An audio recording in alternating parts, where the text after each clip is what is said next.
I was completely unaware that life could still present me with such unanticipated surprises when I was 64 years old. In the same way that countless other days had been before it, it was a typical day on the farm. I was going about my regular responsibilities when I saw that the sun was high in the sky, and its warmth was blanketing the fields. A small breeze offered some comfort to the situation. This was the land that I had lived on for the majority of my life. The farm has been a safe haven for me ever since the death of my spouse.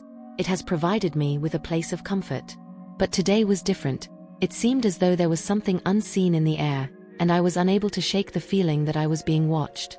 Over the course of the past 3 weeks, my nephew Mark had been staying with me, assisting me with housework and ensuring that I was well taken care of. Mark, who was in his early 20s at the time, was a striking young guy who was powerful, charming, and possessed an ease that was disarming. Without his presence, the peaceful farmhouse would have been devoid of the warmth that I so much needed. A hole that I had neglected for a long time was filled by his laughter, the meals that we shared, and the steady hum of conversation. It was sometimes the case that I felt myself observing him too closely, despite the fact that he was my nephew. That afternoon, we worked together in the barn, where we were responsible for transporting bales of hay and taking care of the animals.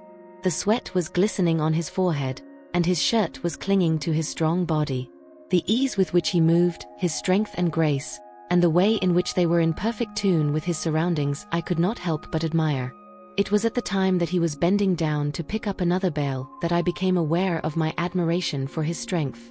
My heart began to beat in a way that I hadn't experienced in many years.